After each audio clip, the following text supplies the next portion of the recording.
Boil Balaji technical में आपका स्वागत है। पहले की 2 क्लास में हमने कीबोर्ड और माउस के बारे में पढ़ा था।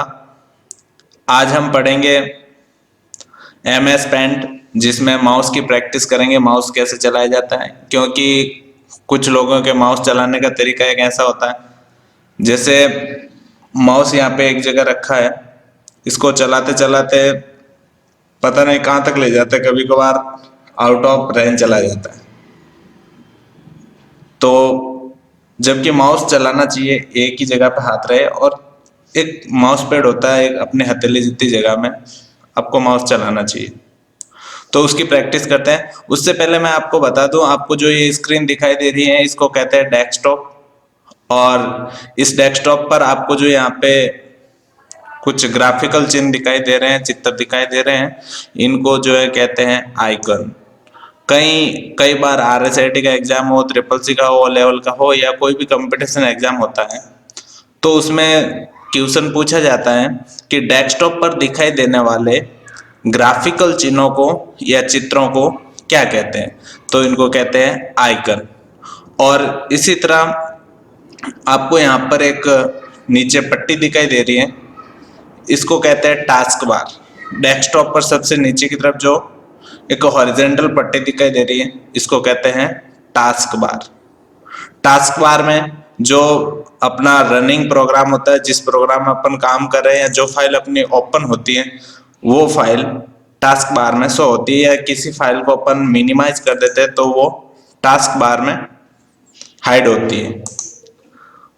और टास्क बार में डेट और टाइम दिया होता है, जिस पर आप क्लिक करके इसको डेट और टाइम को चेंज भी कर सकते हो।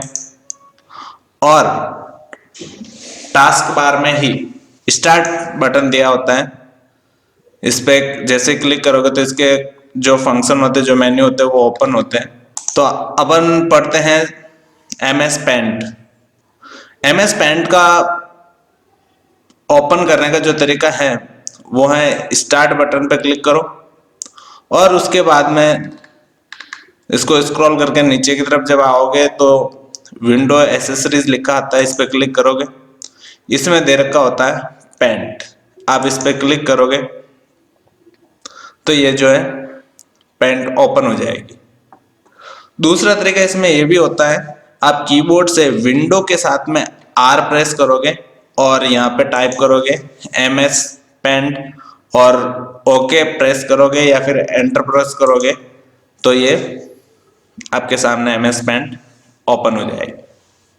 ठीक है, अब इसके बारे में अपन देखते हैं क्या है।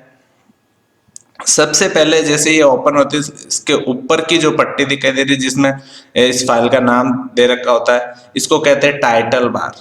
सबसे ऊपर की जो पट्टी होती है इसे कहते हैं टाइटल बार, जिसमें फाइल का नाम होता है, क्लोज बटन में और मैक्सिमाइज और मिनिमाइज का बटन भी इसमें होता है।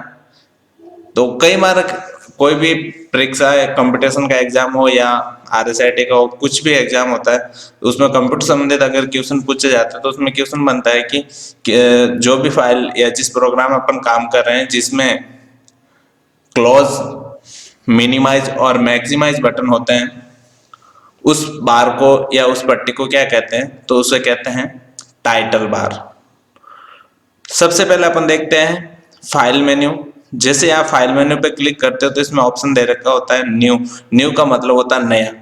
और जैसे मैं एक पेज ये है मेरा, यहाँ पे मैं अगर काम कर रहा हूँ, कुछ भी अगर लिख रहा हूँ या कुछ भी बना रहा हूँ मैं, और मैं चाह रहा हूँ कि मुझे ये फाइल नहीं चाहिए, इस पे काम नहीं करना, मुझे नया पे काम करना है, तो मैं फाइल में जाकर न्यू पे क्लिक करूंगा।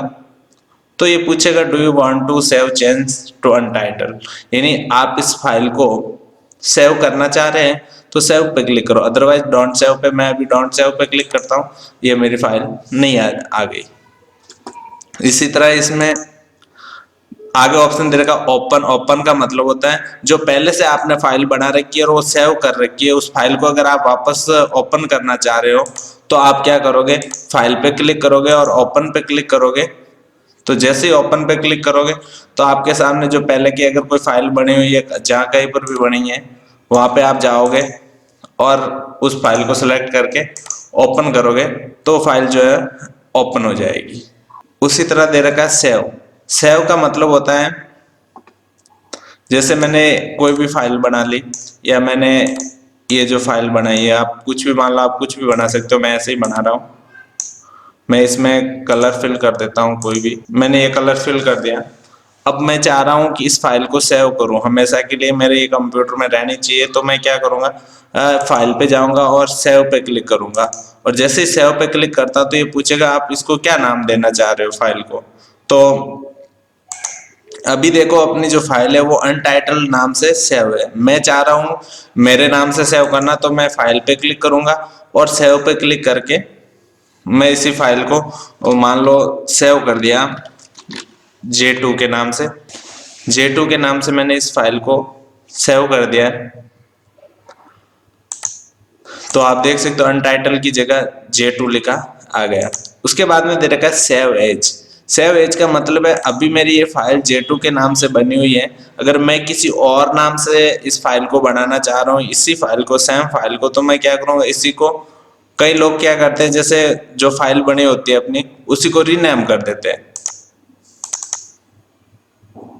जैसे अभी ये मैंने J2 के नाम से फाइल बनाई, तो कोई लोग इसको कॉपी पेस्ट करके रीनेम कर दे, जबकि मैं ऐसा नहीं करना चाह रहा हूँ। मैं इसी फाइल को जो है रखना चाह रहा हूँ। तो मैं क्या करूँगा, सेव एज पे आऊँगा और यहाँ पे J2 लिखा आएगा। तो मैं क्या करूँगा, इस फाइल में J2 की जगह कोई और नाम दे देता हूँ, जैसे J1 दे दिया मैंने इसको और सेव कर दिया। तो अभी आप देख सकते हो यहाँ पे J1 लिखा आ गया। ठीक है। और डेस्कटॉप पे मैं आपको बता भी दूं, दोनों फाइल आपके सामने रहेगी, J1 और J2। ठीक है। उसके बाद में इसमें ऑप्शन आगे दे रखा प्रिंट का, यानी आपने जो भी यहाँ से यहाँ पे जो ड्राइंग की है उसको आप प्रिंट करना चाह रहे हो, तो प्रिंट पे क्लिक करके यहाँ से प्रिंट पे क्लिक करोगे तो वो जो है प्रिंट हो जाएगा। लेकिन शर्त ये है कि प्रिंटर जुड़ा होना चाहिए। अभी इसमें प्रिंटर जुड़ा हुआ नहीं है मेरे, अन्यथा मैं आपको प्रिंट निकाल के बता देता। पेज सेटअप का मतलब होता है आप जो पेज प्रिंट निकाल रहे हो उसका जो सेटअप करना है, कौन सी साइज का पेज है। जैसे अधिकतम अभी अपन जो है A4 के यूज कर रहे हैं, तो आप जो भी यूज कर रहे हो, जैसे यहाँ दे रखा है A4, तो मैंने A4 को ले लिया। ठीक है। अब इसको जो है पोर्ट्रेट करना चाह रहे हो या लैंडस्केप में प्रिंट करना चाह रहे हो, जैसे भी आप करना चाह रहे हो, कितनी कॉपी निकालना चाह रहे हो, कैसे करना चाह रहे हो, वो सारा आप यहाँ से करके इसको ओके कर दोगे। ठीक है। उसके बाद में यहाँ पे कुछ ऑप्शन है, नेट से कनेक्ट होते हैं, लेकिन इतने कुछ खास काम के नहीं है। ये ईमेल भेजने के लिए जो भी यहाँ से बनाए वो सीधा मेल पे भेज सकते हो, उसके लिए दे रखा है। सेट एज डेस्कटॉप बैकग्राउंड, यानी आप जो यहाँ पे बना रहे हो उसको अगर आप डेस्कटॉप पे सेट करना चाह रहे हो तो आप इसका प्रयोग करोगे, और इसमें से जो ऑप्शन आपको अच्छा लगता है वो आप चूज करोगे और सेट कर सकते हो डेस्कटॉप पे। ठीक है। उसके बाद में अपना दे रखा होम मेन्यू। होम मेन्यू में सबसे पहले क्लिपबोर्ड है, क्लिपबोर्ड ग्रुप में दे रखा है पेस्ट है, कट है, कॉपी है।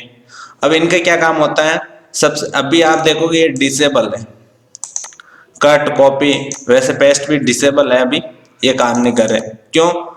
क्योंकि कभी भी अपन को कट कॉपी करने के लिए पहले सिलेक्ट करना होगा।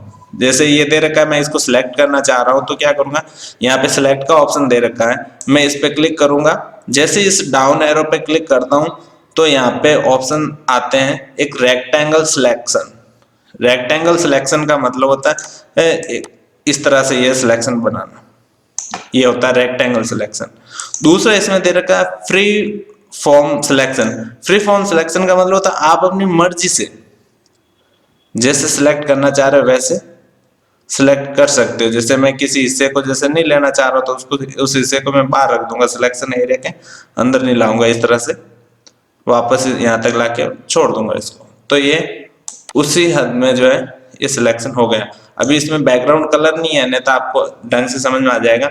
अभी इसको वापस करते हैं, बैकग्राउंड कलर डाल के बताते हैं आप। जैसे ये बैकग्राउंड कलर है और इस पे जो है मैं ब्लैक कलर से ये बना दिया, स्टार बना दिया,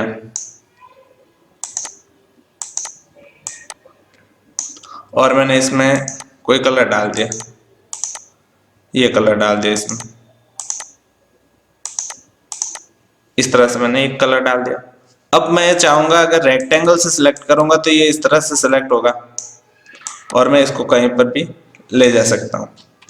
ठीक है, दूसरा इसमें दे रखा है फ्री फॉर्म सिलेक्शन, यानी आपको जिस तरह से सिलेक्शन करना है वैसे आप कर सकते हो। जैसे मुझे ये इतना सा हिस्सा ही सिलेक्शन करना है और इसी को तो मैं ये सिलेक्ट किया और छोड़ते ये रेक्टेंगल अपने आप आ जाता है, लेकिन सिलेक्शन जितना अपन ने वो घुमाया उतना ही हुआ है। अब इसको कट करना है तो आप यहाँ से कट पे करो तो ये कट गया, और अगर उसको वापस पेस्ट करना चाह रहे हो, उसको जहाँ पेस्ट करना चाह रहे हो वहां जाओ और इसको पेस्ट कर दो तो ये पेस्ट हो गया। अगर मैं चाह रहा हूं इसको जो है मुझे यहाँ से कट नहीं करना है, यहाँ पर भी रखना है, तो मैं क्या करूंगा, सिलेक्शन बनाऊंगा इसका। सिलेक्शन में जाकर फ्री फॉर्म सिलेक्शन जैसा भी आपको लेना है, जो भी आप ले सकते हो अपनी इच्छा से, और यहाँ से कॉपी करोगे, फिर बाद में इसको जो है पेस्ट करोगे तो यहाँ पर भी रहेगा और इधर भी आ जाएगा। ठीक है, तो ये होता है सिलेक्शन, कट, कॉपी और पेस्ट। कट का मतलब काटना होता है, कॉपी का मतलब उसकी नकल करना है, पेस्ट का मतलब चिपकाना होता है। कट पेस्ट का काम उस समय किया जाता है अगर हमें किसी मैटर को एक जगह से डिलीट करके दूसरी जगह, एक जगह से कट करके दूसरी जगह ले जाना है तो पहले उसको कट करो फिर पेस्ट करो। अगर हमें कोई मैटर दोनों जगह रखना है तो उसको पहले कॉपी करो और फिर बाद में पेस्ट करो। ठीक है, सिलेक्शन समझ में आ गया। और यहाँ सिलेक्ट ऑल का भी दे रखा है, यानी पूरा का पूरा सिलेक्ट करना होता है, पूरी फाइल सिलेक्ट हो जाती है। आप देख सकते हो यहाँ पे पूरी फाइल सिलेक्ट हो गई। उसके बाद में इसमें कुछ ऑप्शन दे रखे, जैसे इनवर्ट सिलेक्शन, डिलीट, ये ऑप्शन अभी काम नहीं कर रहे, ये कैसे करेंगे जिससे मैं आपको बता दूं। मैंने जो है यहां से सिलेक्शन इसका बनाया, या मैं फ्री फ्रॉम से करता हूं। मैंने ये सिलेक्शन बनाया, इसका ये सिलेक्शन बनाया। इस सिलेक्शन का मतलब है इस रेक्टेंगल के अंदर जो है वो मेरा, अभी मैं इधर उधर मूव कर सकता हूं, या इसको कट कॉपी जो भी मुझे करना है वो मैं कर सकता हूं। ठीक है, लेकिन मैंने अभी ये बनाया है, मैं चाह रहा हूं इसके अंदर जो है, इस सिलेक्शन के अंदर जो आया मेरा वो यहीं रहे, उसके अलावा मैं उसको कॉपी पेस्ट करना चाह रहा हूं। तो मैं यहां से क्या करूंगा, इन्वर्ट सिलेक्शन करूंगा। तो आप देखो ये बार का सिलेक्ट हो गया।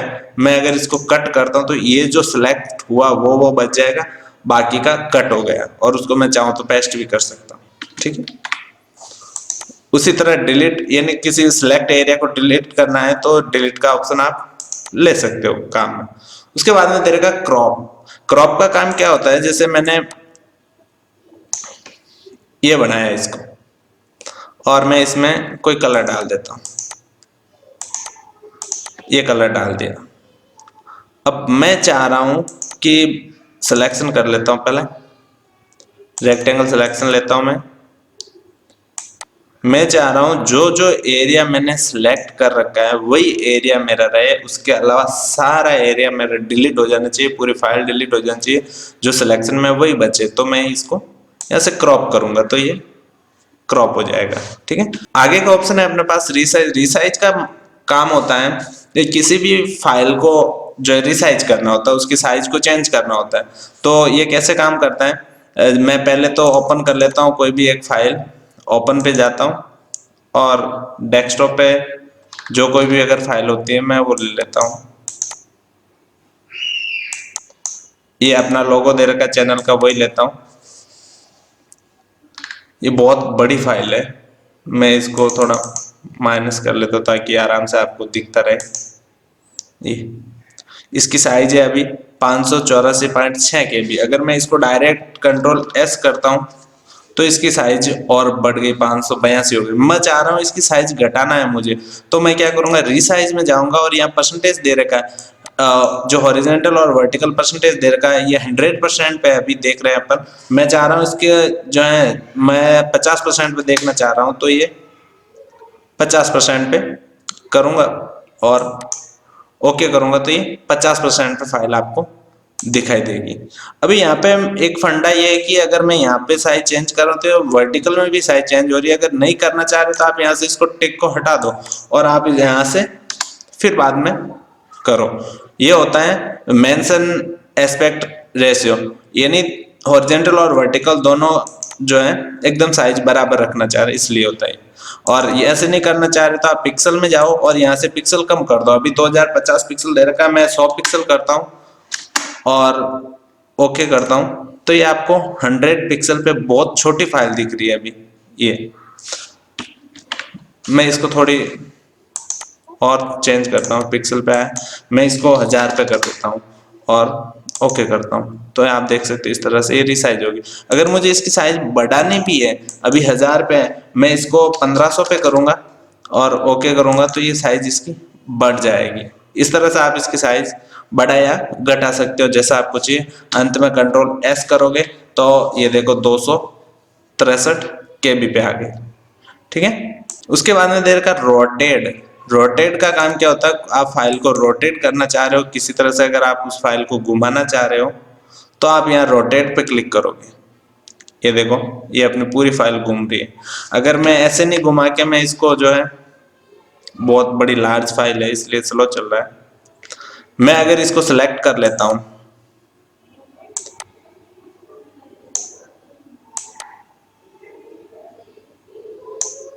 मैं इस फाइल को सिलेक्ट करके अब यहां से रोटेट करता हूं तो आप देख सकते हो अलग अलग तरह से जो भी ऑप्शन दे रखा है, आपको जो भी चाहिए होता है वो आप यहां से लेके रोटेट कर सकते हो। उसके बाद में यहाँ पे दे रखा है पेंसिल। पेंसिल नॉर्मली अपन ड्राइंग बनाने या कुछ लिखने के लिए अपन यहाँ से काम ले सकते हैं। पेंसिल का कलर वगैरह यहाँ से आप चेंज कर सकते हो, जैसा कलर आपको चाहिए होता है वो कलर आप यहाँ से ले सकते हो। पेंसिल के जो आकार अभी छोटा बड़ा करना चाह रहे हो तो कंट्रोल के साथ में आप प्लस को प्रेस करके रखोगे और फिर चलाओगे तो देखो ये कंट्रोल प्लस इस तरह। अगर मैं इसको कंट्रोल माइनस करूं और फिर चलाऊं तो देखो ये इस तरह से चलेगी। ठीक है, उसके बाद में यहाँ दे रखा है इसके जस्ट नीचे इरेजर। इरेजर का मतलब होता है मिटाना, रबर होता है। आप जो भी मिटाना चाह रहे हो इरेजर को ले और उसके ऊपर ऊपर इरेजर को घुमाओ, माउस का लेफ्ट बटन क्लिक करके घुमाना है अपन को। ठीक है, अगर मैं इसकी साइज जो है बड़ी करना चाहता हूँ तो कंट्रोल के साथ में प्लस को प्रेस करके रखूंगा, इसकी साइज बड़ी हो जाएगी इस तरह से। अगर मुझे पूरा ही एक साथ मिटाना है यहाँ पे इस फाइल में जो भी दे रखा तो मैं कंट्रोल के साथ में ए को प्रेस करूंगा और डिलीट प्रेस करूंगा कीबोर्ड से तो ये डिलीट हो जाएगा सारा। उसके बाद में यहाँ पर दे रखा है फिल। फिल का काम होता है जैसे मैंने कोई भी ड्राइंग बना ली मैं यहाँ पे ये, और मैं इसमें कलर फिल करना चाह रहा हूँ तो यहाँ से फिल लेऊंगा ऑप्शन और जो कलर चाहिए वो लेऊंगा और फिल कर दूंगा इस तरह से। ठीक है, आगे यहाँ पे दे रखा है कलर पिकर। कलर पिकर का काम होता है जैसे मैं यहाँ पे एक ड्राइंग कर रहा हूँ, एक रेक्टेंगल भी ड्रॉ कर लेता हूँ। अब मैं चाह रहा हूँ कि जो इसके अंदर जो कलर है या इस फाइल में कहीं का जो कलर है वो कलर मुझे इसमें फिल करना होता है तो मैं यहाँ से कलर पिकर लेऊंगा और जो कलर मुझे फिल करना है उस पर क्लिक करूंगा, बकेट लेके उसमें ले जाऊंगा। जैसे मुझे अगर रेड चाहिए तो मैं कलर पिकर लेके इस रेड पे क्लिक करूंगा और यहाँ पे इस तरह से कलर उठाने का काम करता है। उसके बाद में यहाँ दे रखा है मैग्नीफायर, यानी जब हम ये एक लाइन बना रहा हूं मैं, ये लाइन बनाई वापस मैं यहाँ से इस लाइन को यहाँ तक ला रहा हूँ। अब मुझे देखना है यहाँ पर इस कॉर्नर पे जो है दोनों लाइन आपस में जुड़ी है, जॉइंट हुआ कि नहीं हुआ, तो मैग्नीफायर का क्लिक प्रयोग करके मैं इसको जूम करके देख सकता हूँ। ये काम होता है मैग्नीफायर का। आप जहाँ पे यहाँ पे क्लिक करते रहोगे ये इसका जूम होता रहेगा। ठीक है, आप वापस यहाँ से जूम कम भी कर सकते हैं। उसके बाद में यहाँ टेक्स्ट का ऑप्शन है।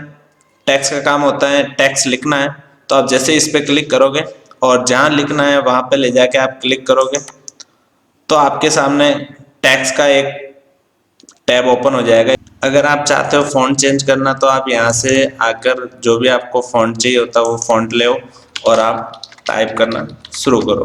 ठीक है, यहाँ से बोल्ड, इटैलिक, अंडरलाइन वगैरह कर सकते हो। फॉन्ट का साइज भी यहाँ से चेंज कर सकते हो, जैसा आपको साइज चाहिए होता है वैसा आप ले सकते हो, और जैसा फॉन्ट का कलर चाहिए वो भी आप यहाँ से ले सकते हो। ठीक है, उसके बाद में यहाँ दे रखा है ब्रश, या इसमें अलग अलग ब्रश दे रखे हैं। आप जो ब्रश यूज करना चाह रहे हो जहाँ पर, वैसे आप उस ब्रश का पेंटिंग में अपने इच्छा अनुसार यूज कर सकते हो। प्रत्येक ब्रश की खासियत है कि आप कंट्रोल के साथ में प्लस को प्रेस करके रखोगे और फिर छोड़ के चलाओगे तो ये इस तरह से ब्रश की साइज भी बड़ी हो जाएगी। ठीक है, आगे इसमें शेप्स दे रखे हैं। आपको जिस तरह का शेप्स चाहिए होता है वैसा आप शेप जो है यूज कर सकते हो। मुझे जैसे रेक्टेंगल चाहिए तो मैं यहाँ से रेक्टेंगल लेऊंगा, पॉलीगॉन चाहिए तो पॉलीगॉन लूंगा। इस तरह से आप जिस तरह का आपको शेप चाहिए यूज करना है आप कर सकते हो। कर्व लाइन भी है इसमें, कर्व लेना है तो कर्व ले और इसको कर्व भी कर सकते हो। ठीक है, इस तरह से और भी शेप दे रखे हैं इसमें, आप यहाँ से देख सकते हो। जैसा आपको चाहिए वो ले सकते हो। इन शेप का कलर भी जो है आप दूसरा ले सकते हो। यहाँ से यहाँ जो भी शेप सेलेक्ट करते हो उससे पहले कलर भी चेंज कर लिया करो, ताकि जो कलर आपको चाहिए होता है वो कलर मिल जाता है। यहाँ आउटलाइन दे रखा है। आउटलाइन का मैं एक नई फाइल लेता हूँ पहले, कंट्रोल एन, ये नई फाइल है। आउटलाइन का काम क्या होता है कि जैसे मैंने ये रेक्टेंगल ड्रॉ किया मैंने, अगर मैं इसकी आउटलाइन जो है चेंज करना चाह रहा हूँ, नो आउटलाइन, तो नो आउटलाइन इन नहीं होगा, सॉलिड कलर इन, जो कलर सेलेक्ट कर रखा, क्रायन, इस तरह से अलग अलग ये दे रखा है। जैसा आप आउटलाइन करना चाहते हो वैसे कर सकते हो। इसका फिल कैसा करना चाह रहे हो वैसा भी आप इसके अंदर फिल कर सकते हो। ठीक है, और यहाँ से होती है इस आउटलाइन की साइज को बढ़ाना। ठीक है, अगर यहाँ से लास्ट इतनी बढ़ती है, आप अगर कंट्रोल के साथ में प्लस प्रेस करते हो तो भी इसकी साइज बड़ी हो जाती है। अलग अलग इसमें कलर भी दे रखे हैं, जो कलर आपको चाहिए होता है वो कलर आप सिलेक्ट कर सकते हो। उसके बाद में यहाँ पे एक कलर 1 और कलर 2 का ये फंडा क्या है समझते हैं इसको। मेरे पास ये बैकग्राउंड में ये कलर दे रखा है। मेरे पास कलर 1 मेरे पास है ग्रीन कलर, और कलर 2 मेरे पास है रेड कलर। कलर 1 पे अगर मैं क्लिक करके रखूं और यहां से पेंसिल लेकर मैं अगर इसको पेंसिल को चलाता हूं तो ये आता है। अगर मैं 2 पे क्लिक करके रखूं और चलाता हूं तो फिर भी यही कलर आता है। तो अब कलर 2 का क्या काम होता है तो वो समझते हैं। कलर 2 का काम, जैसे अभी मैं पेंसिल लूं या फिर कोई भी यहाँ से शेप लूं तो आपके सामने यही कलर आएगा। लेकिन मैं जैसे ही यहाँ से इरेजर का प्रयोग करता हूं तो रेड कलर आएगा। Colour 2 is background colour. ठीक है, ये इरेजर का काम करता है। या फिर मैं अगर कहीं पर भी कोई भी कलर लेके, फिल का प्रयोग करके कोई कलर लेके मैं लेफ्ट प्रेस करता हूं तो कलर 1, और अगर मैं राइट प्रेस करता हूं तो कलर नंबर 2 यूज होता है। कलर नंबर 1 यानी लेफ्ट क्लिक से आप कलर नंबर 1 का प्रयोग कर सकते हो, और राइट क्लिक से कलर नंबर 2 का प्रयोग कर सकते हो। ठीक है, इसके बाद में एडिट कलर का भी ऑप्शन दे रखा है। आप अपनी इच्छा अनुसार जैसा आपको कलर चाहिए होता है वैसा आप यहां से कलर क्रिएट कर सकते हो। ठीक है, तो वो यहाँ पे शो हो जाएगा अलग अलग कलर। उसके बाद में दे रखा व्यू जूम इन। व्यू में दे रखा है जूम इन। नई फाइल लेते हैं अपन, कंट्रोल एन, नई फाइल की शॉर्टकट है। कोई भी शेप लेता हूं मैं, ये शेप लिया मैंने, थोड़ा इस कम कर दिया। पहला होता है जूम इन यानी जूम बढ़ाना, जो अब मैंने आपको बताया था। यहाँ से भी आप स्टेटस बार से भी जूम बढ़ा सकते हो और घटा सकते हो। जूम आउट यानी कम करना जूम, और 100% यानी जितना अपना एक्चुअल साइज है वो आप ले सकते हो। रूलर चारों तरफ इस दोनों तरफ जो है एक हॉरिजॉन्टल और वर्टिकल रूलर दिखाएगा। ड्राइंग करते वक्त ये खास काम आता है, अपन को ध्यान रहता है। जैसे अभी मैं अगर यहाँ से ड्राइंग करना चाहूँ तो मुझे पता ही नहीं चलता कि मैंने कहाँ से शुरू किया, ठीक है। अगर इससे ऊपर जो रूलर पे ये चलता रहेगा तो मुझे पता रहेगा मैं यहाँ से यहाँ तक लाके छोड़ा, ठीक है। इस तरह से ग्रिड लाइन का मतलब होता है इसमें जो जिस तरह ग्राफ बुक में दिखाई देते हैं ग्रिड लाइन वही होती है, लेकिन ध्यान रहे ये ग्रिड लाइन कभी भी प्रिंट में नहीं शामिल होती है, सिर्फ आपके ड्राइंग के लिए यहाँ दिखाई जाती है। स्टेटस बार नीचे होती है। स्टेटस बार अपने जो ड्राइंग कर रहे हो उसका अक्स बताता है, पिक्सल बताता है उसका, और साथ ही जो अपने पिक्चर या जो भी अपन ड्राइंग कर रहे हैं उसकी साइज भी इसमें बताता है। जूम भी ऑप्शन स्टेटस बार में होता है। मैं इस पर हटा देता हूँ तो वो स्टेटस बार हाइड हो जाती है, ठीक है। ये थी MS पेंट। मैं इसके बारे में आपको कुछ एक जो है शॉर्टकट कीज भी बता देता हूँ। मैं रूलर को हटा देता हूँ और यहाँ से ग्रिड लाइन को भी हटा देता हूँ। स्टेटस बार अपने लिए रहने देते हैं। शॉर्टकट की आप एक बार देख लेना ध्यान से। शॉर्टकट की सबसे पहले इसमें दे रखा है न्यू Ctrl+N। नई फाइल ओपन करने के लिए कीबोर्ड से Ctrl+N प्रेस करोगे, और ओपन के लिए Ctrl+O। इसमें देखो ब्रैकेट में दे भी रहा है, साथ साथ में जैसे अपन माउस ले जाते हैं तो ये दे रहा है। Ctrl+S सेव करने के लिए, और सेव एज किसी प्रोग्राम में Ctrl+Shift+S प्रेस करते हो तो सेव एज होता है। किसी प्रोग्राम में अगर आप F12 प्रेस करते हो तो सेव एज होता है, ठीक है। प्रिंट के लिए Ctrl+P होता है, ये होता है प्रिंट के लिए, ठीक है।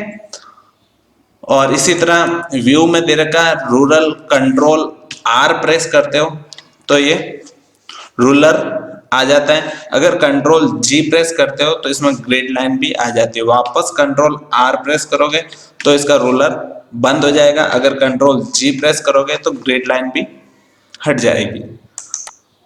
तो ये अपनी क्लास थी आज की MS पेंट, और इससे माउस की प्रैक्टिस अच्छे से कर सकते हो आप। इसमें जो है आप ड्राइंग बना के चेक करें या कुछ भी बनाएं ताकि आपकी जो है माउस चलाने की प्रैक्टिस अच्छी तरह से हो सके। तो उम्मीद करता हूं दोस्तों आपको ये क्लास पसंद आई होगी। अगर आपको ये क्लास पसंद आई तो वीडियो को लाइक करना ना भूलें और अपने दोस्तों के साथ शेयर करें। और अगर आप चैनल पे नए हैं तो सब्सक्राइब करें। सब्सक्राइब नहीं कर रखा है तो सब्सक्राइब कर लें, अगर सब्सक्राइब कर रखा है तो अच्छी बात है। तो दोस्तों मिलते हैं आगे की क्लास में। Thank you.